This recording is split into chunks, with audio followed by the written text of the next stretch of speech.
Graça e paz. Vamos orar.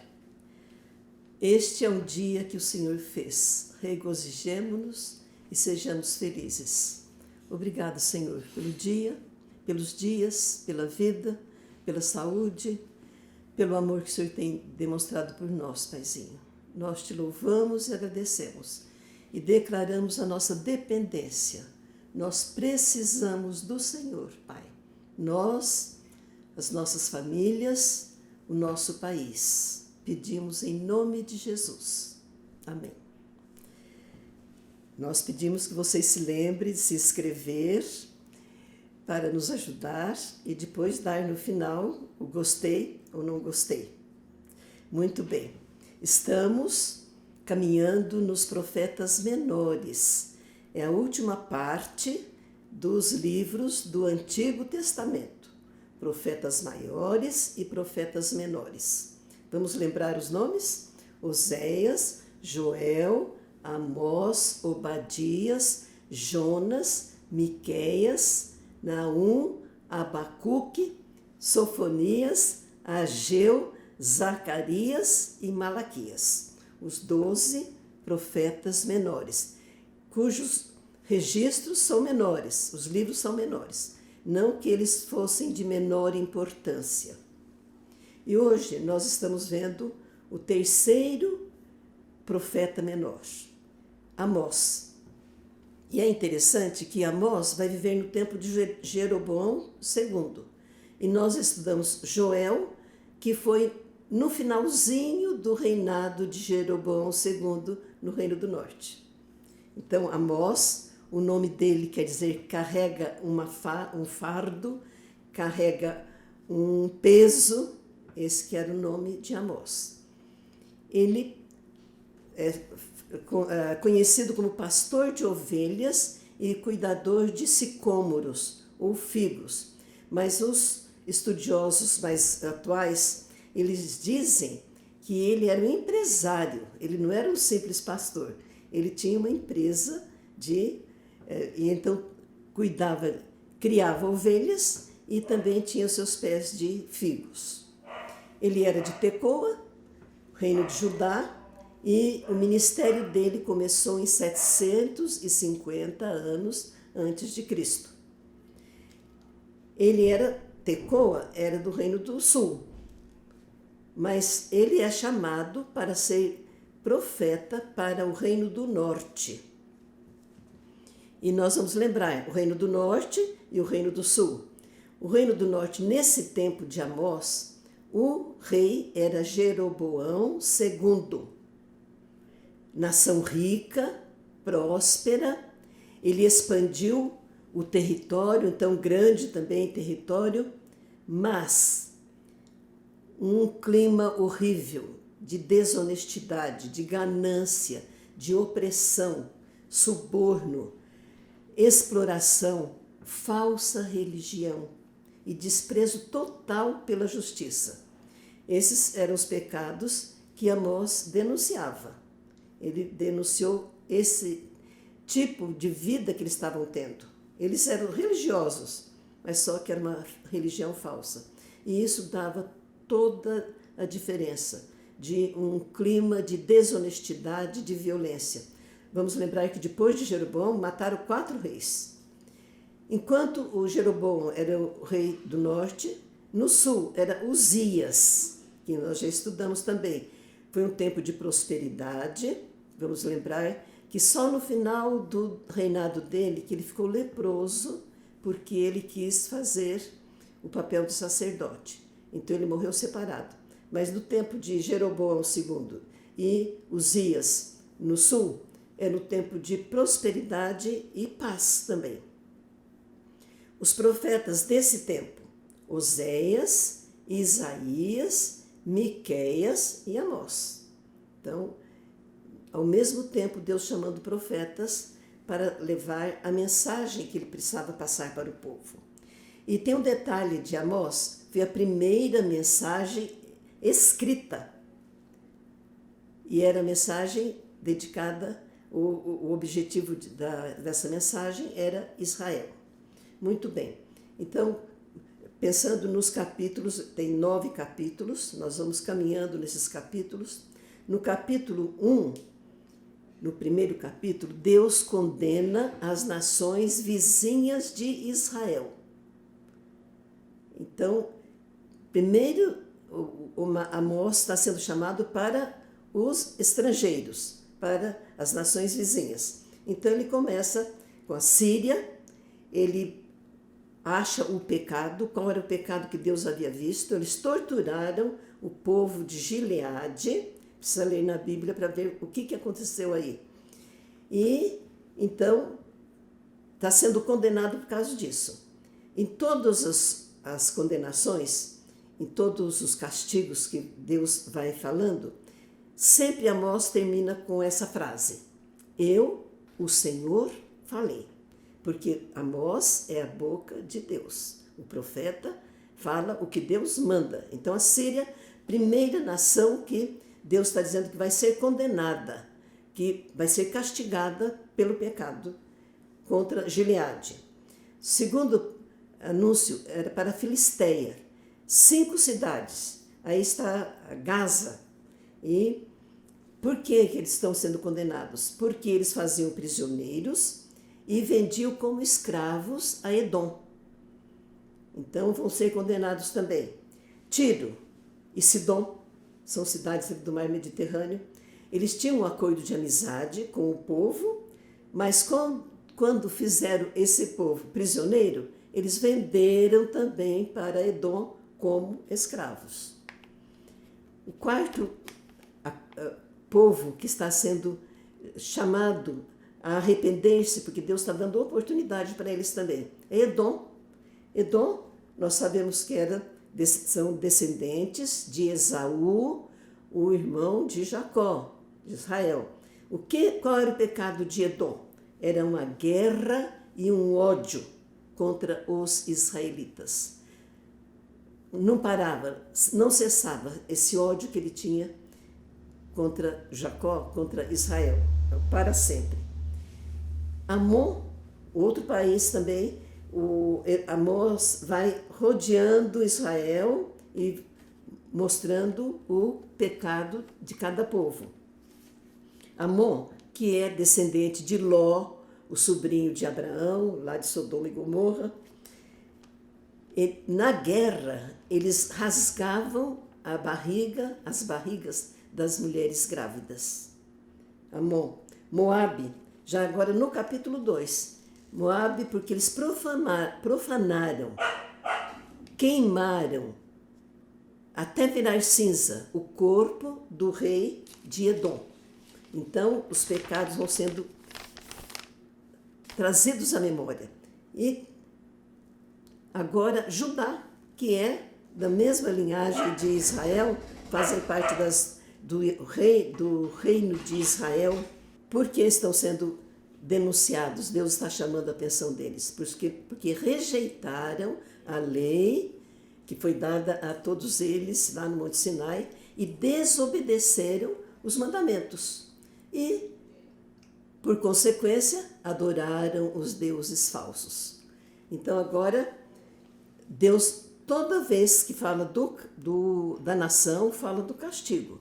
Os castigos serão fogo, destruição de palácios, de casas, destruição das muralhas, das fortalezas, exílio. Todos esses povos vão ser mandados para outros países e para a escravidão e batalhas violentas. Todos eles vão sofrer. Então, Deus está falando aí até chegar em Judá. Agora, então, vem Israel, que é o objetivo de Amós. A vida de Israel, o pecado e os castigos, vão começar no capítulo 2, versículo 6, até o capítulo 3, versículo 2. Os pecados de Israel, o que eles faziam? Então, vendem homens honestos, pobres, como escravos, porque eles não podem pagar uma dívida pequena. Às vezes era uma sandália, o pobre não podia pagar, eles pegavam este homem como escravos e vendiam esses homens. perseguem os poderosos, sempre os ricos e poderosos, né?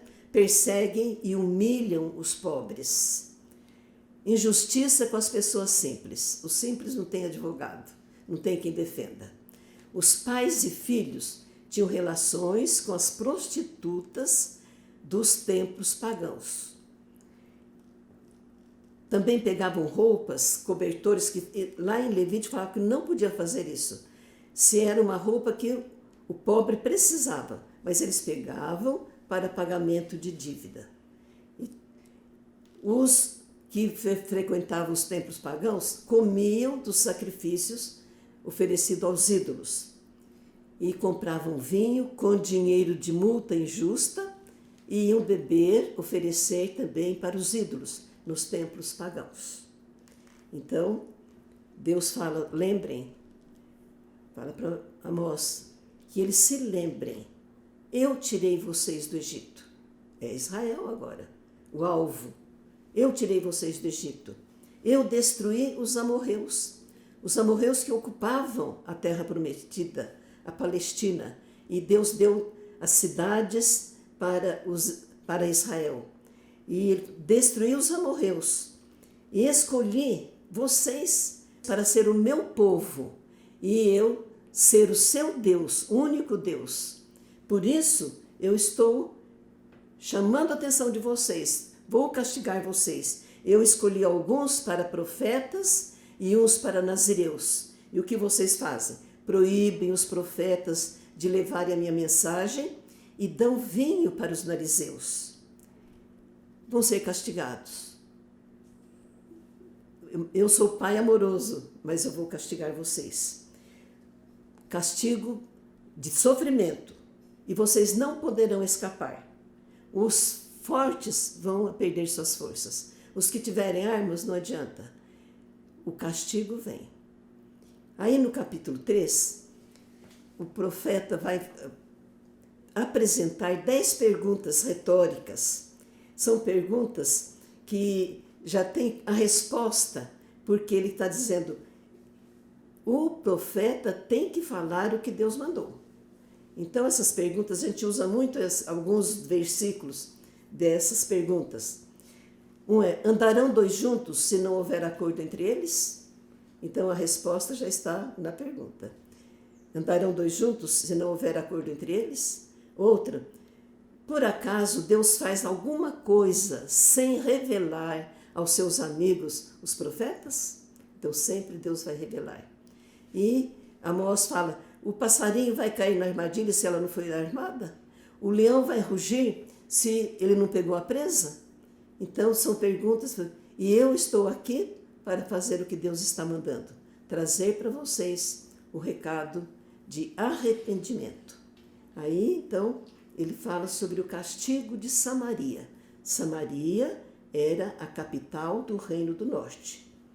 E ele diz assim que ele ia convidar, Deus ia convidar os inimigos de Samaria, o Asdod e Egito, para virem ver os crimes que eram cometidos nessa cidade. Vocês são desonestos, seus palácios são cheios de coisas roubadas com violência, vocês roubam, vocês assassinam, vocês são corruptos demais, e eu quero que eles vejam isso aí. E o castigo que vocês vão receber. Os inimigos vão destruir as suas fortalezas e levarão tudo que vocês têm nesses palácios e nos luxos de vocês. E há um parênteses aí. Serão salvos alguns. Sempre há um remanescente. Eu gosto muito de achar na Bíblia, porque quando Deus fala da destruição que vai ter, mas ele diz assim, mas há um remanescente. Aqui ele diz assim, alguns serão salvos. Então, toda destruição, mas alguns escaparão. Ele diz ainda, destruirei os altares de Betel, porque ali a idolatria era tremenda, ali puseram o bezerro de ouro, né? E as casas luxuosas, as casas enfeitadas de marfim, casas de verão, casas de inverno, era um povo rico, luxuoso e indiferente à necessidade do povo simples e do país também. E no capítulo 4, uma mensagem às mulheres de Samaria. Ele diz assim: vocês parecem vacas de Bazã, estão satisfeitas, gordas, mas maltratam os necessitados e exploram os pobres, e grandes bebedoras de vinho. Vocês vão ser levadas para fora do país, puxadas por anzol, igual peixe, e saindo pelas muralhas para a escravidão, para a morte também. E Deus manda um aviso: eu tenho dado calamidades para vocês perceberem, para vocês se voltarem para mim, porque vocês sabem que todas essas coisas eu posso resolver. Preparem-se, observe o que tem acontecido. Vocês tiveram tempo de fome, faltou comida para todo mundo, todos passaram fome. E nessa hora vocês não se arrependeram. Aí mandei chuva e tirei a chuva seca, não chovia, algumas plantações morrendo, outras caindo um pouco de chuva, mas vocês não se arrependeram. Mandei ventos quentes, praga nas plantas, gafanhoto, moços morrendo na guerra, seus cavalos sendo levados. Destruí cidades. Eu, o Senhor, estou falando. Ainda assim, vocês não se voltaram para mim. Prepara-te, ó Israel, para se encontrar com o seu Deus. É um versículo que a gente gosta muito. E no meio desse ministério dele, ele celebra a Deus com poesias, com poema. O versículo 13 é um poema que Amós faz para adorar a Deus. Ele é um hino que celebra o Deus Criador. Ele fala que foi Deus quem fez as montanhas e criou o vento, revela os seus planos para os seres humanos, ele faz o dia virar noite, anda por cima das montanhas, e o seu nome é Senhor, o Deus Todo-Poderoso. É o Deus que toma conta de Israel, que está mandando um recado para Israel. No capítulo 5, ele vai falar ainda arrependimento. Vocês precisam se arrepender. Ele vai começar dizendo novamente: os ricos e poderosos são os que mais desrespeitam. Explora os pobres, tem impostos altíssimos, injustos, maltratos honestos e são corruptos, são malandros. E ele disse: não adianta vocês irem atrás de outras coisas. Exército não vai salvar vocês, nem visita santuários. Ir para Betel, para Gilgal, para Berseba, isso não poderá salvar vocês. O que salva vocês é vocês se arrependerem e começar a fazer o que é certo. Odeiem o mal. Façam o que é direito. Sejam justos com todos. Amós dizendo: talvez Deus perdoe vocês, porque Ele é todo-poderoso e cheio de misericórdia e de compaixão. Se vocês mudarem, pode ser que Ele perdoe. Mas ele diz assim: mas o castigo está programado para o povo, o castigo é certo. Vamos ter tempo em que os lavradores vão chorar com os pranteadores, porque eles, quando era um velório, tinham que contratar os pranteadores, eram pagos, vinham para chorar. E falaram: não vai precisar chamar pranteadores, porque os lavradores vão chorar juntos, porque vai ser muita dor e muito choro. E aí então ele fala: e vai chegar o dia do Senhor. É a primeira vez que ele fala, que um profeta fala sobre o dia do Senhor. Que dia é este? Então ele diz: Deus quer justiça e não sacrifício. O culto de vocês levam animais, queimam os animais holocaustos, animais oferecidos para paz, sacrifício de paz, músicas e canções religiosas. Isso não agrada a Deus. Tudo isso é exterior, é religiosidade. É uma palavra triste, mas gente, hoje também acontece isso. Vai na igreja, ouve, mas não pratica, não tem misericórdia e não tem obediência a Deus. Deus quer justiça. E tanta justiça como as águas de uma enchente. Isso que ele queria na terra dele. Para isso ele escolheu este povo. e honestidade, como um rio que não para de correr. Esse é o padrão que Deus quer para o seu povo. Queria para Israel, quer para Israel e quer para a igreja, que hoje nós somos o Israel de Deus. A igreja também escolhida, separada, amada e dirigida com muita paciência e com muita compaixão. Vamos ler, vamos estudar para ver o que Deus tem para nós também. Que Deus nos abençoe.